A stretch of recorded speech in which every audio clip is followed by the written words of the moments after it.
systems of linear equations.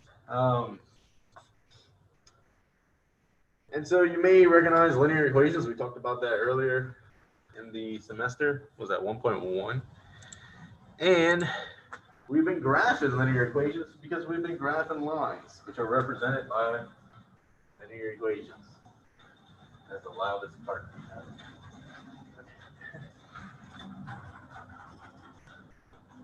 All right, so we've been graphing linear equations because those are lines, and lines are linear equations. And so what we're going to talk about here is if you have two linear equations, so two lines, and when you're trying to solve those, what you're trying to find is where those two intersect each other.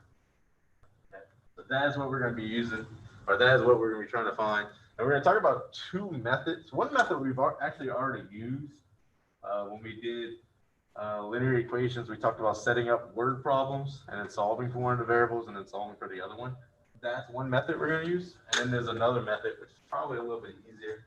And we'll talk about that as well. All right. So, well, they have the two methods listed. Substitution, that's the one we already know. Elimination is going to be the new. So, the first thing I want to talk about before we even talk about solving it is what could happen. If you have two lines in a two-dimensional space, there's three outcomes that can happen. They can either intersect each other at one point, and then this one continues shooting off, and that one continues shooting off. They never touch each other ever again.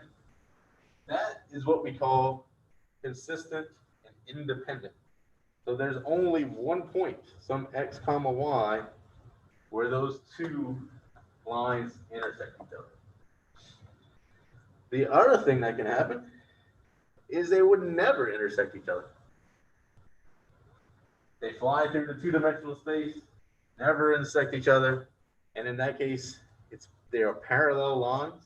So they are two lines with the same slope, but with different y-intercepts or different points. And in this case, it's what we call inconsistent, and basically means there's no solution to it. Okay. We're going to use the inconsistent term when we talk about these, but what it means is that there's no solution to that system. Those do not intersect each other ever, because they're two parallel lines. Now, parallel lines don't need to be right next to each other, right? They could be far apart from each other as they want, infinitely far apart. But just to show it on a graph, we put it pretty close to each other. And the last thing that can happen is that they're what we call consistent and dependent. And that means that they are the same line. Coincidental lines, they're the same line, they have the same slope, they have the same points. And how many points are on that line? How many times are they intersecting each other? All the time, right? So this one has infinitely many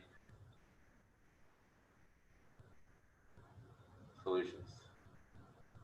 Because there are an infinite number of points in which those lines are intersecting each other. They're just on top of each other. They're the same exact line. Those are the three things that can happen. If you notice with the naming, consistent means that there is a solution. Inconsistent means that there is no solution. And then the third part of that, if it's consistent, then it can either be independent, which means they intersect at one point, or dependent, which means that they are the same exact line. Any questions on that? So the first two are pretty easy to answer, right? If you solve one of these, whatever the x, y value is for that point, that is your solution. Boom, x equals this, y equals this, or if you write it as an order pair, x comma y. No solution one, that one's pretty easy to answer. You just select the option that says it's inconsistent, or you just state that it's inconsistent. That's all you gotta do. This one, where there's infinitely many solutions, it's not that every point on the xy plane is a solution, right? There's a point right here. Boom, that's not a solution. So not every point is a solution. So we need to determine some way for you to tell me which points are a solution. So we need to find some way for you to tell me which points are on that line there. And so we're going to discuss how to do that as well today. Any questions on that? All right. The way that I remember, if they're independent, well, first, if it's consistent, it means that there's a solution. That kind of makes sense. And if it's inconsistent, there's no solution. If it's independent, they only cross paths once. They're independent from each other. But if they're dependent on each other, they are the same line. And so that's how I remember it. Hopefully it helps somebody else remember that. All right, so let's look at this example right here. Notice that the ones that they give us are basically going to be written in general form. They don't really give it to us in slope intercept form or any other form. For these, usually they'll give it to you in general form, which is fine. We can work with it. If we wanted to get it in slope intercept form, we could, right? Just move everything around. Solve for y. So if we want to solve a system of equations by substitution, when we talk about substitution, what we're going to want to do is substitute in a value for one of the variables. And not just any value, it's got to be a value that helps. So we're not just going to substitute in 2 for y. That doesn't make any sense. But what we're going to do is take one of these. Those are both lines, right? They're both linear equations. And we're going to solve it for one variable. So we can take either the first one or the second one, and we can solve for either x or y. There is some strategy that could be said about which one you want to pick, which one's easier to solve. Because if you're looking at this system, which variable and which equation do you think would be the easiest one to work with if you want to solve for it? The y in the first one, right? So this one, the y is already isolated. It doesn't have a coefficient. All you would need to do is move the 2x. And so that would probably be the easiest. Now, are there other ways to do it? Yeah, you could add 4x to both sides and then divide by 6. You can do that as well. But the easiest one here would be to take that first one and solve it for y. So if we do that, let's do it. We take 2x plus y is equal to -1. And if you're confused on what we're doing and why we're doing it, just stick with me for right now. See if it makes sense. If it doesn't make sense, then let me know. So we're going to solve for this y by subtracting 2x from both sides. And we don't get an exact solution. We just get y is equal to -1 minus 2x. What that has given us is a definition of what y is in terms of x. You give me an x, I can get you the y. I plug it in there.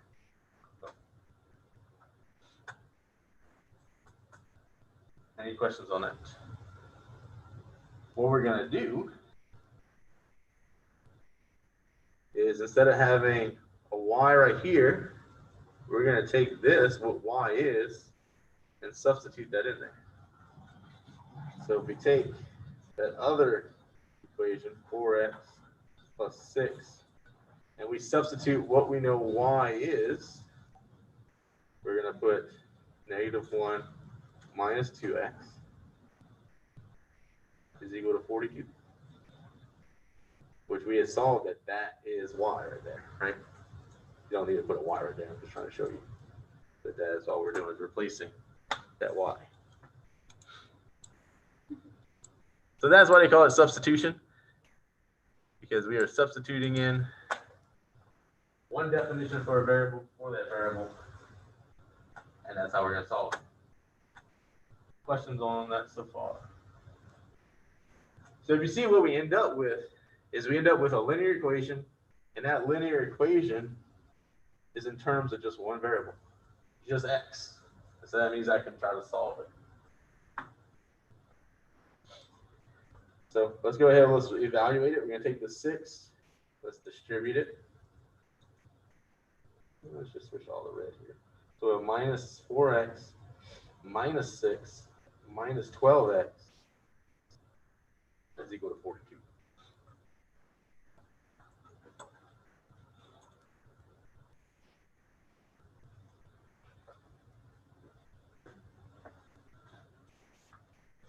And we got some like terms.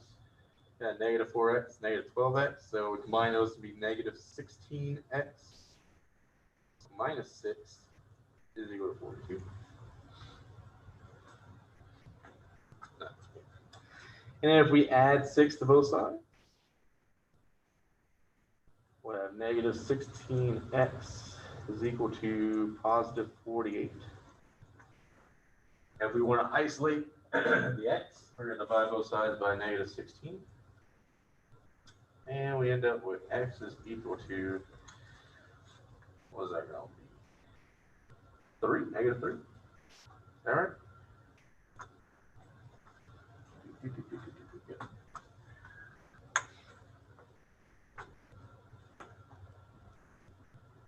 Any questions on that?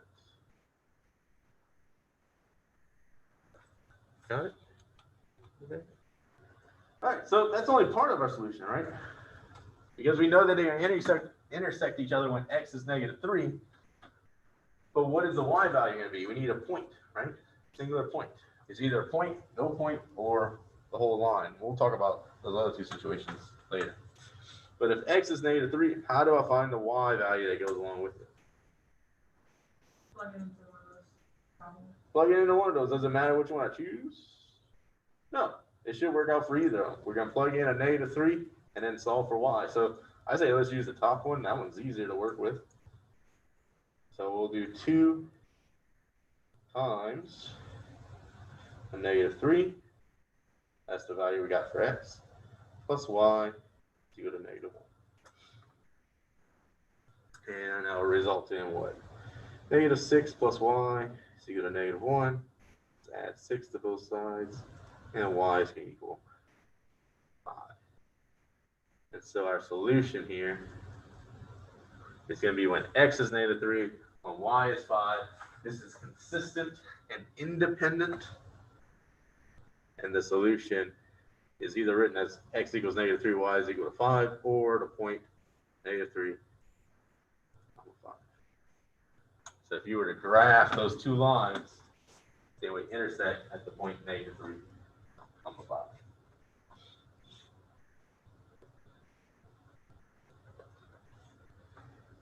And you can check your solutions, plug those two values into either of those equations, and you should get negative 1 is equal to negative 1, or 42 is equal to 42, which will show you that it is in fact true.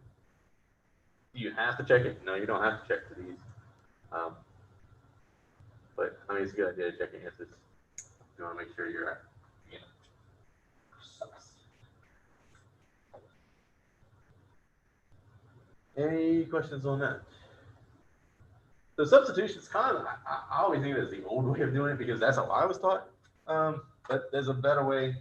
I'd say it's better.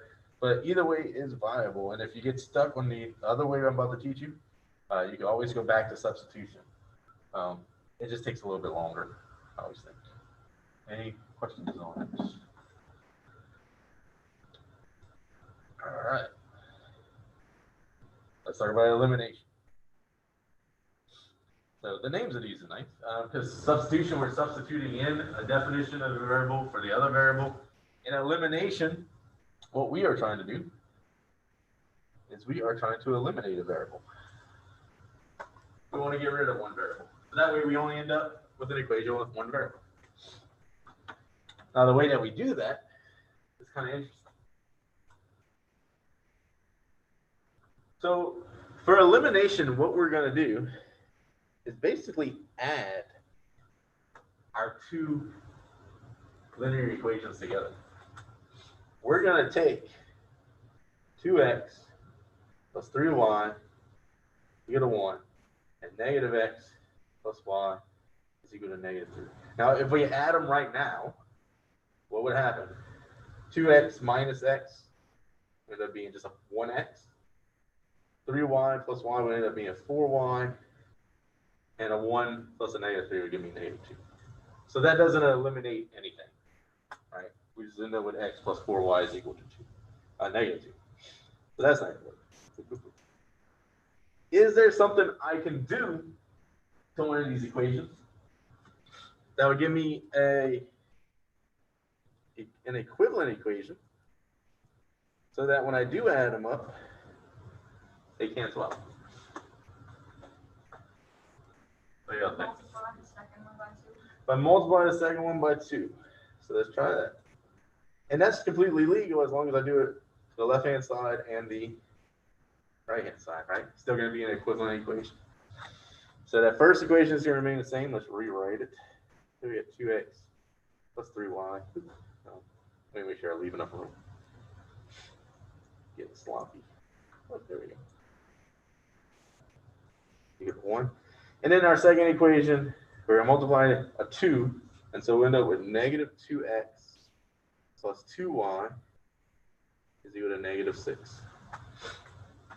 Same system, or let's say it's an equivalent system, because my second equation is an equivalent equation to the first one. Let me start with. Oh. Didn't think I would take that much room.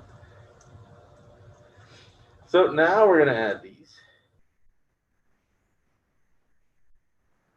And so a 2x minus a 2x is just going to be 0x, which is really just 0, right? 0 times anything is 0, so 0 times x is going to be 0. Then we're going to add the 3y and the 2y. That's going to be a positive 5y. And then the 1 plus a negative 6, or 1 minus 6, be negative 5.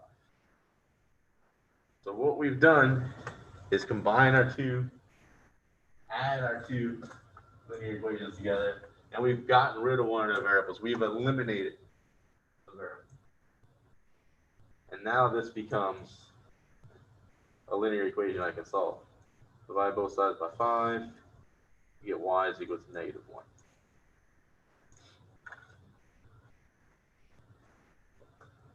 Any questions on doing that part? Now, once we have that, we still got to do the same thing we did for the elimination. We know that y is equal to negative 1. So now I need to figure out what's the x that goes along with it. So we get to pick and choose which one we want to use here. I always say to use one of the original equations. I would say it's not wrong if you want to use this equation, because it should be equivalent to the original one. But I always think it's just a good idea to go back to your original ones, just so if you don't like understand your handwriting or something could go wrong. Who knows? So I would choose this bottom one right here. Let's do that. And so we're going to have negative x plus what y was, which is negative 1, or what y is equal to negative 3.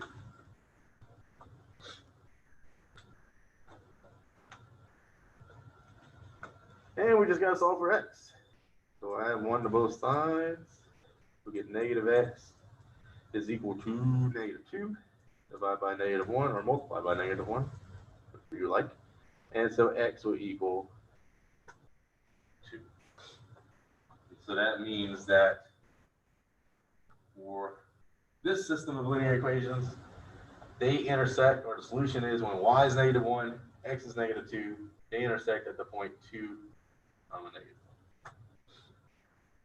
So elimination is probably a little bit easier, at least in my mind. I mean, maybe substitution makes more sense to you and want to stick with that. That's totally fine. But elimination is probably the easier of the two. Any questions on that? Now, let's talk about what might happen here. So when you're doing elimination, you don't always just multiply one of them by a number. Sometimes you may have to multiply both of them. Sometimes you may have to multiply the top one by 2, the bottom one by 3 to get something to cancel out. Sometimes they start you with a fraction.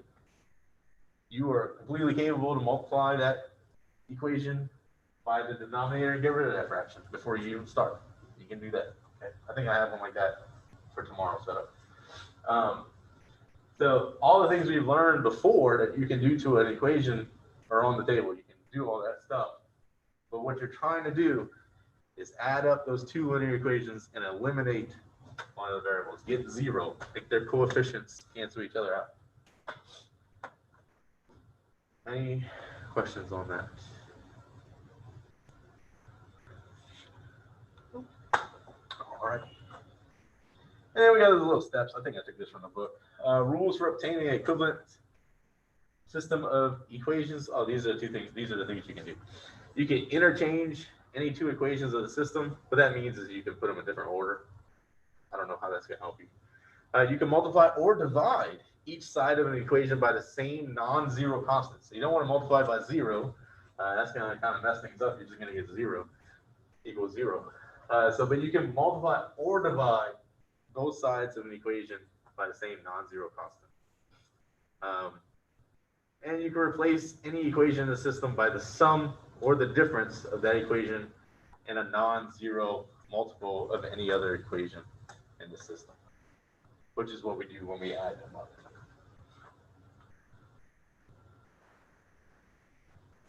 Any questions on that? So that's just kind of the technical write-up of what we were doing. All right, so let's talk about what else can happen. So the ones we looked at before, we found that they intersected at one point. There was one solution to it. They were what we call consistent and independent. Now we need to learn about what we need to do when they don't fit in that category. What do we need to do when they're inconsistent? So they're parallel lines. They never intersect each other. So there's no solution. And what is that going to look like? And then we also need to look at what is it going to look like when they're dependent and consistent. So they're the same line stacked on top of each other. How do we answer that? And what does it look like when we get one? So first one we're going to do. Do I have that other one here? It's on the next page. Let's do that one first. I want to do 3. So we have 2x plus y is equal to 1, and 4x plus 2y is equal to 3. I didn't put the little brace. I wrote these up myself. But the homework will always have a little brace to show that it's a system. And they'll put a little number here, like this is number 1. This is 2. Okay. So if we want to solve this by elimination, what can we do?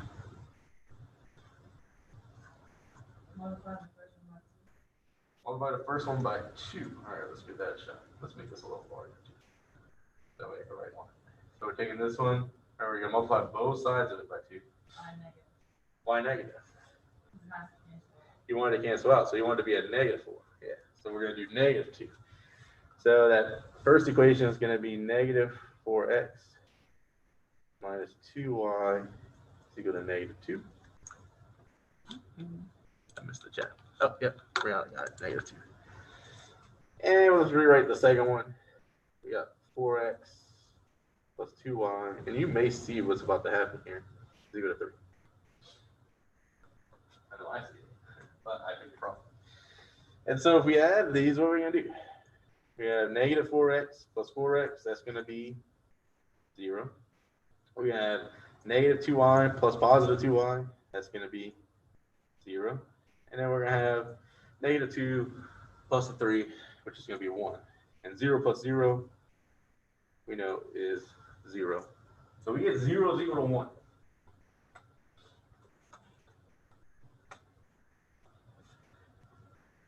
What do you think that means?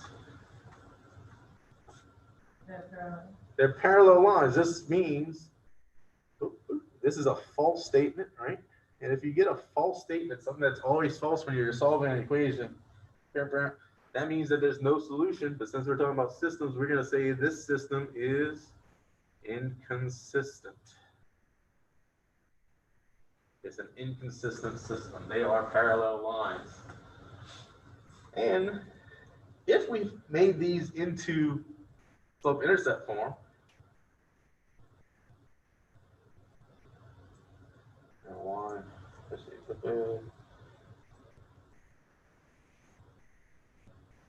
I'm just trying to do it in my head real quick. Divide by 2 3/2. That's those two lines written in slope-intercept form. And you can see they have the same slope, different y-intercepts. So yeah, these are parallel lines. You don't have to do this every time. I'm just showing you this case. All you have to do is say they're inconsistent. Any questions on that? So inconsistent ones are nice, honestly. It's kind of like when you're doing a quadratic and you get that there's no solution. Because you get to this point and you see 0 is equal to 1, you go, oh, well, that's not true. This is inconsistent. So the first two, yes, the first two that we did, the first two examples, those were consistent and independent. Yeah.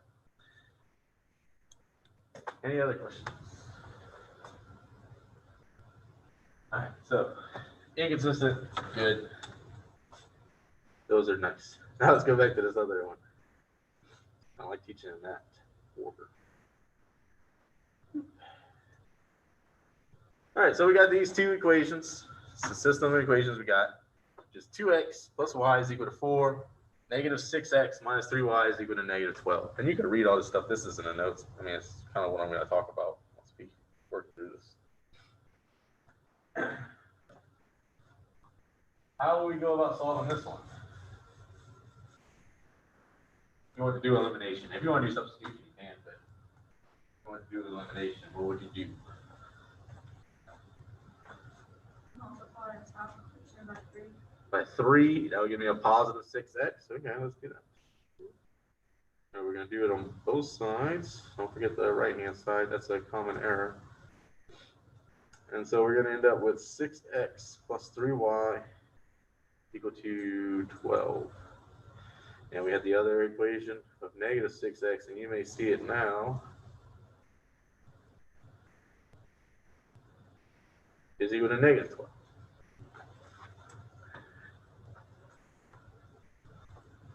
Notice they're basically the same equation. It's just one's the negative of the other one, right? So they really are the equivalent equations. If we multiply the top one by -1 on both sides, we would get the bottom one. But let's go ahead and let's add them up. What do we get? We get 0x plus 0y is equal to 0. So that tells us 0 is equal to 0. That is a true statement. So what do you think that means? This is consistent and dependent. They are the same exact line. And if you solve both of them into y-intercept form, you would see they would both be y is equal to negative 2x plus 4. It's just they're equivalent equations of each other. Any questions on that, on how to solve it? We haven't talked about the answer yet. And so, like I said, the answers are, there are infinitely many answers, solutions to this, but they aren't every point on the xy plane. It's going to be a line of points, and we got to figure out some way to say what it is. How do you find these points? And so there's two ways to go about it. And I think the way the homework's set up, if I remember correctly, is they kind of force your hand into answering it one way. So I'm going to show you both ways, and then depending on what the homework tells you, go that way. I think that's the best way to do it, because later on in life, who knows, when you take the class, they want the other way. So let me rewrite my equations real quick. So we have 2x plus y is equal to 4. That's probably my candidate there. And negative 6x minus 3y is equal to negative 12. Ooh, we have the negative. So these are the two equations they started us with. So there's two ways to work this out. I'm going to choose this first equation because this one looks like the easier one to work with. This one has more coefficients, but it's the same thing. One way that we can do this is we could solve for y. And so in that case, we would subtract 2x from both sides.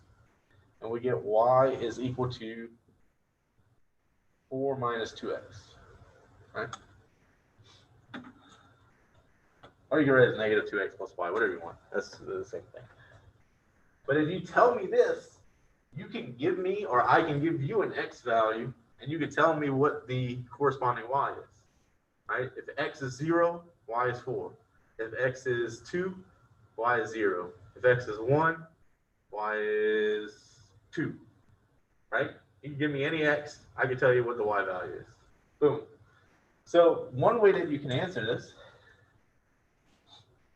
and we're going to use what we call set builder notation, is it's going to be the set containing the xy pairs. That's the, our points, xy pairs. This vertical bar means such that, or where, And that may be given to you, I think, in the homework. But one way you can write it is that y is equal to 4 minus 2x, and x is any real number. And then we're going to close our brace. So x could be whatever it wants. So y has to follow that definition.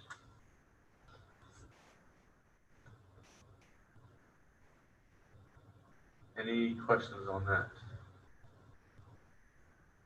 So basically on the homework, and y'all are lucky because you already take the computer test. I believe you just have to fill in this. I used to make my class write this, and everybody would mess it up on the test. Now, why didn't we do it the other way?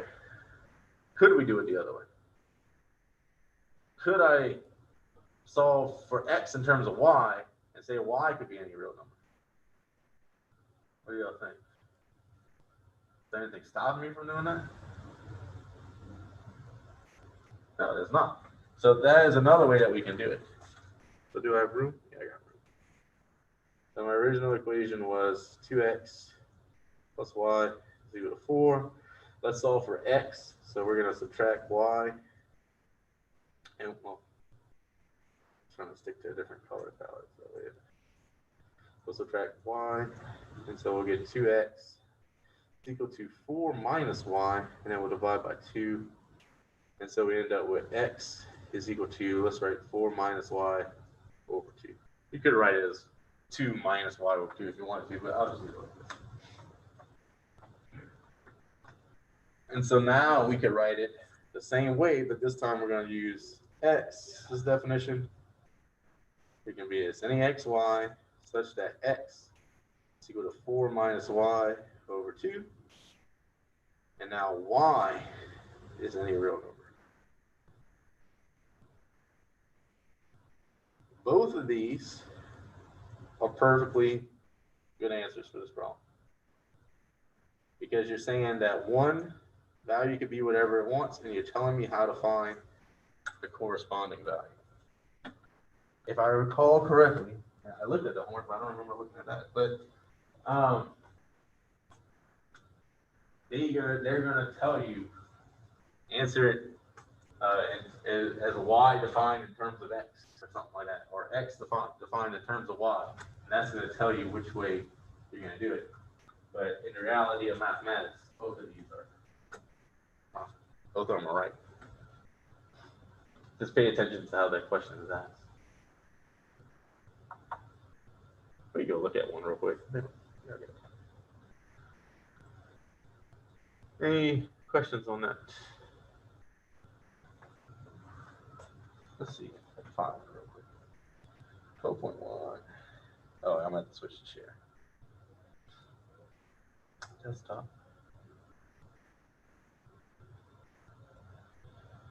I would imagine I put that around 15.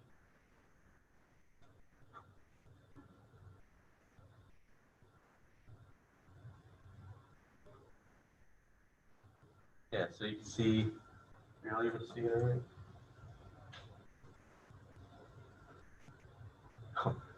That's not beautiful or anything. But you can see here, if you do get that one, they give you 3 options. You could say the solution is x equals this, y equals that. That's if they're consistent and independent. B is if they are consistent and dependent. There it goes. And so you can see here they write it as x comma y, such that x is equal to, and so then you have to define x in terms of y for that one. And then it says y is a real number. And then I think C would be that the system is inconsistent. So that's how they're going to be asked. So just pay attention. It takes a long time to update when you're doing the whole screen. Come on.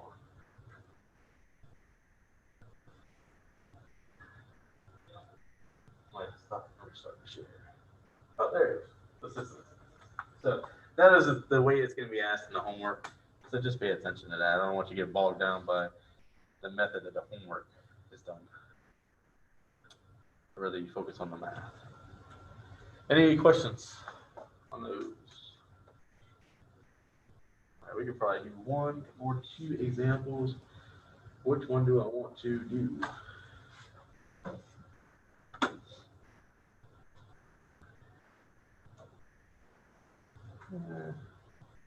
Three.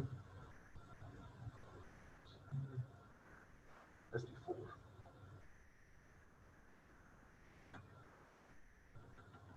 So how about y'all give this one a shot? Go ahead, time for that. Yeah. Anybody still working on it? All right. I think I made a typo on this one, but let's work it out, and then we'll talk about it. So what did y'all decide to do to eliminate a variable? What did y'all try? Multiply the first one by -3. Multiply the top one by -3. Yeah, we can do that.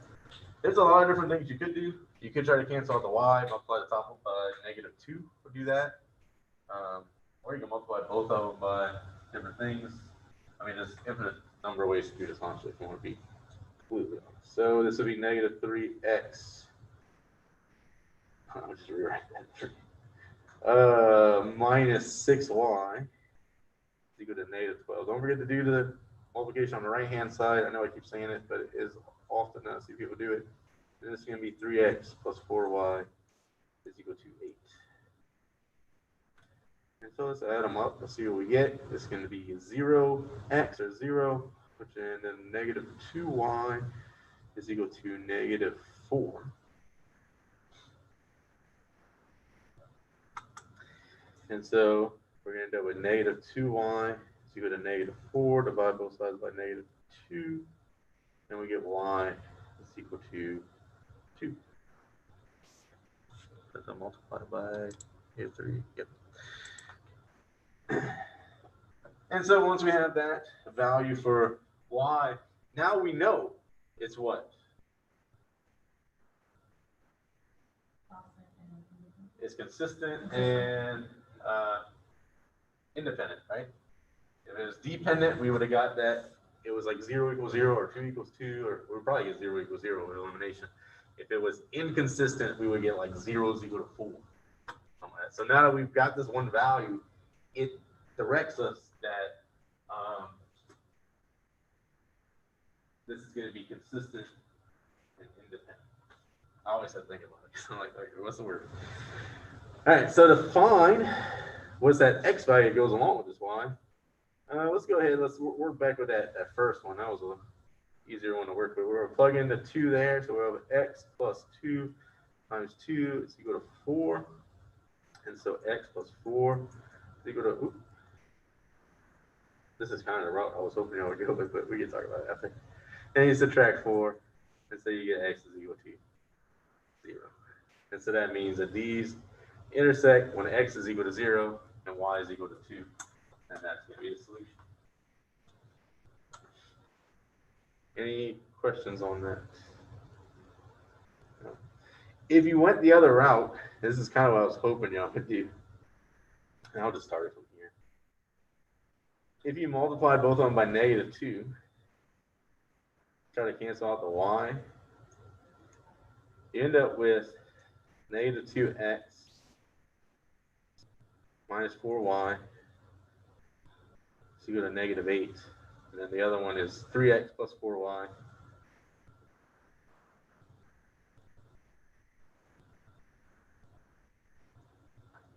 is equal to 8.